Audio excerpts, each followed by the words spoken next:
Good morning and welcome to Morning Gospel Fuel with Mr. G. It is Monday, May 9th, the fourth Monday of Easter, and it is the feast day of St. Louise de Marillac. She was around in the late 1500s, early 1600s, and she was a co-founder with St. Vincent de Paul of the Daughters of Charity. Um, and what's interesting, she was married, and she vowed not to remarry if her husband died before she did. And then she ended up becoming a cloistered nun, I believe. But she also believed that she had perceived the insight that she would be guided to a new spiritual director whose face she was shown in this vision that she had. And once her husband did eventually pass away, she happened to meet St. Vincent de Paul, who was not a saint at that time, but she recognized Vincent de Paul through the priest that she saw in her vision to be her new spiritual director, which is pretty cool. But yeah, she's venerated as a saint by both the Catholic Church and the Episcopal Church in the U.S. And she is the patron saint of Christian social workers. Today's gospel is from John chapter 10, verses 1 through 10. Let's begin in the name of the Father, Son, and Spirit. Amen. Amen, amen, I say to you, whoever does not enter a sheepfold through the gate, but climbs over elsewhere, is a thief and a robber. But whoever enters through the gate is the shepherd of the sheep. The gatekeeper opens it for him, and the sheep hear his voice, as he calls his own sheep by name and leads them out. When he has driven out all his own, he walks ahead of them, and the sheep follow him, because they recognize his voice. But they will not follow a stranger.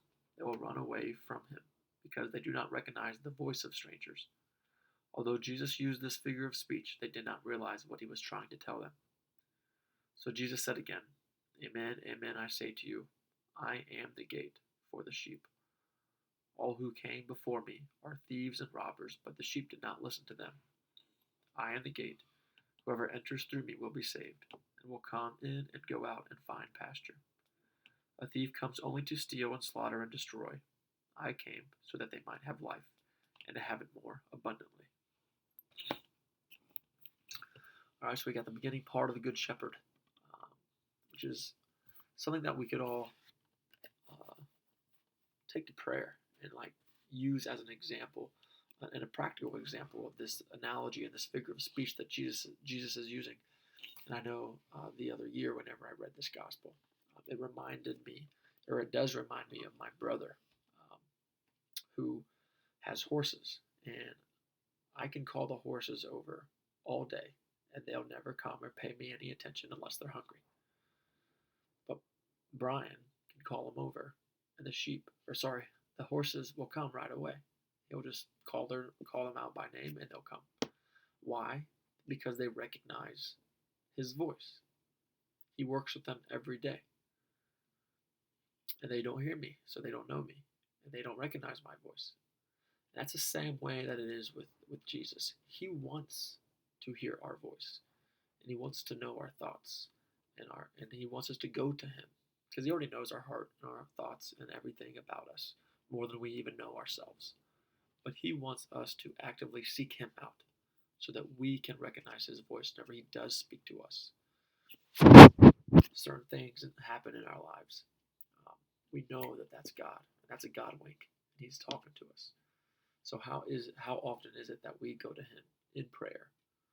Just like it takes us to meet and know somebody, to become best friends with them. It takes time and effort and energy, and it takes consistency.